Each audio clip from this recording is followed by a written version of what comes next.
হয় নমস্কাৰ। আমি সমূহ অসমবাসী ৰাইজলৈ সংগ্ৰামী অভিবাদন জ্ঞাপন কৰাৰ লগতে আমি নমস্কাৰ জনাইছোঁ। জয় আই অসম। আচলতে খুব দুৰ্ভাগ্যজনক এটা বাতৰি ২-৩টা চেনেল সৰুপথাৰ সম জিলাৰ দুজনমান সাংবাদিকে প্ৰচাৰ কৰি আছে।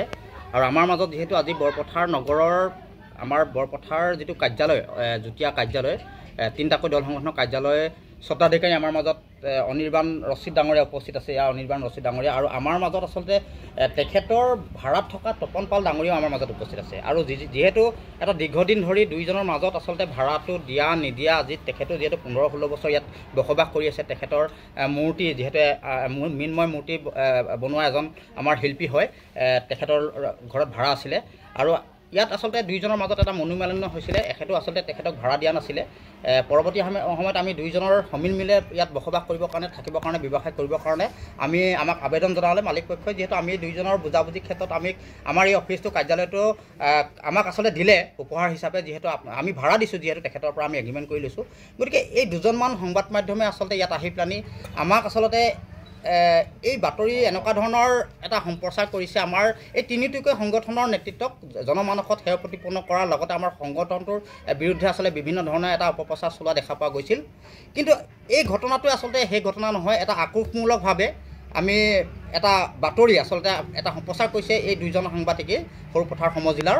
যিহেতু আমি আজি সংবাদ মাধ্যমত সম্প্ৰচাৰ হৈ আছে, খুব এটা অত্যন্ত দুখ পাইছোঁ। যিহেতু আজি আমি জাতিটোৰ ক্ষেত্ৰত নিস্বাৰ্থভাৱে কাম কৰিবলৈ অহা আজি এটা যুগ আমাৰ পাৰ হৈ গ'ল। আজিলৈকে আচলতে কোনো এটা ২ নম্বৰী ক্ষেত্ৰত আমি আজিলৈকে জড়িত হোৱা নাছিলোঁ। গতিকে এই বাতৰিটো এই ভিডিঅ'টো আচলতে খুব দুৰ্ভাগ্যজনকভাৱে আমি আচলতে বনাবলগীয়াত পৰিছে। যিহেতু আজি 2টা দিনৰ আগত আমি এটা খবৰ পাইছিলোঁ, গোপন সূত্ৰৰ ভিত্তিত এটা খবৰ পাইছিলোঁ। যিহেতু আপোনালোকে সৰুপথাৰ সম জিলাৰ বাকী ৰাইজে জানে যে দীৰ্ঘদিনৰ পৰা আচলতে সৰুপথাৰ সমষ্টিটোত ইয়াত চুপাৰী চিণ্ডিকেটে হওক বা বাৰ্ণিছ চুপাৰীৰ ক্ষেত্ৰতে হওক বা যিকোনো আচলতে ২ নম্বৰী চিণ্ডিকেটৰ লগত জড়িত থকা ব্যক্তি আচলতে ৰাতি আচলতে কিছুমান বস্তু সৰবৰাহ কৰি আছে, চলাই আছে। ইয়াৰ ক্ষেত্ৰত বিভিন্ন আচলতে ব্যক্তি জড়িত আছে, দুই এজন ইয়াত সাংবাদিকো জড়িত আছে, যিহেতু আমি গম পাওঁ। যিহেতু কিন্তু আমি এটা খবৰ পাই পেলানি বৰপথাৰত আচলতে আমি 3খনকৈ গাড়ী UP ৰেজিষ্ট্ৰেশ্যনৰ 3খনকৈ গাড়ী আমি বৰপথাৰ আৰক্ষী থানাৰ যোগেদি প্ৰশাসনৰ যোগেদি আমি অৱগত কৰি আমি প্ৰশাসনে যিহেতু গাড়ীখন জব্দ কৰি পেলাই বৰপথাৰ আৰক্ষী থানালৈ আনিছিলে। বৰপথাৰ আৰক্ষী থানাৰ চৌহদৰ ভিতৰত সোমাই গাড়ীকেইখন তদন্ত কৰি আছিলে। যিহেতু আমি পৰহি ৰাতি প্ৰায় 8মান বজাত আমি গাড়ীখন খবৰ পাই প্ৰশাসনক চঞ্জাই দিছিলোঁ।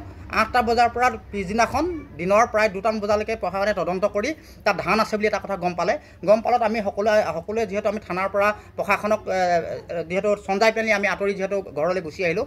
তেনেস্থলতে আচলতে সেই সাংবাদিককেইজন আমাৰ লগত ফোন যোগেদি আচলতে এটা ধমক দিয়া নিচিনাই কথা।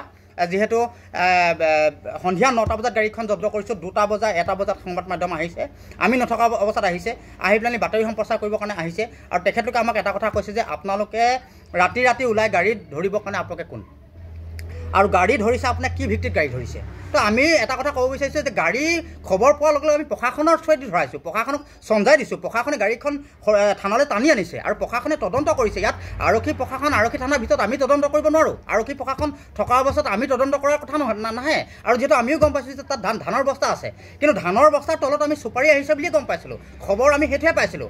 আজি যদি আমি ড্ৰাগছৰ ক্ষেত্ৰত যদি খবৰ পাওঁ, আমিতো প্ৰশাসনক জনাব লাগিব, চঞ্জাব লাগিব। আজি যদি ইলিগেলৰ ব্যৱসায়ৰ ক্ষেত্ৰত যদি আমি খবৰ পাওঁ, আমি প্ৰশাসনক অৱগত কৰিব লাগিব, প্ৰশাসনৰ গাড়ী আমি দেখুৱাব লাগিব। তেতিয়াহ'লে আমি জাতীয় সংগঠন কৰিছোঁ কিয়? সৰুপথাৰ সমষ্টিত তাত ইলিগেল ইয়াত চুপাৰী চিণ্ডিকেট চলিব, বিভিন্ন ধৰণৰ চিণ্ডিকেট চলি থাকিব, আমাৰ মুখৰ আগত গৈ থাকিব। আমি কি প্ৰশাসনক দেখুৱাই নিদিম, চঞ্জা নিদিম, অৱগত নকৰিম? তেনেকুৱা ধৰণৰটো কথা নহয় ন। এতিয়া বাতৰিটো ওলাইছে কি, আমি 4টাকৈ সংগঠনৰ নেতৃত্ব সৰুপথাৰ সম জিলাত আমি ৰাতি তাৰমানে এটা গুণ্ডা বাহিনীৰ দৰে ধৰক আমি বোলে এইসমূহ গাড়ী বোলে আমি আগচি ধৰি থাকোঁ বোলে। তো জাতীয় সংগঠন আৰু সংবাদ মাধ্যম সদায় ভাতৃত্ব সম্পৰ্ক, বন্ধুত্ব সম্পৰ্কভাৱে জাতিটোৰ ক্ষেত্ৰত এটা গুৰুত্বপূৰ্ণ ভূমিকা পালন কৰি আমি একেলগতে কাম কৰি আহিছোঁ। এই ক্ষেত্ৰত বৈষম্যমূলকভাৱে আচলতে বাতৰিটো সম্প্ৰচাৰ কৰাৰ অৰ্থটো কি? আৰু আজিলৈকে ইমান বছৰ সৰুপথাৰ সম জিলাত সংগঠন কৰি আছোঁ, জাতিৰ ক্ষেত্ৰত নিস্বাৰ্থভাৱে আমাৰ পৰিয়াল আছে, ল'ৰা ছোৱালী আছে, আমিওতো জাতিৰ ক্ষেত্ৰত কাম কৰি আছোঁ।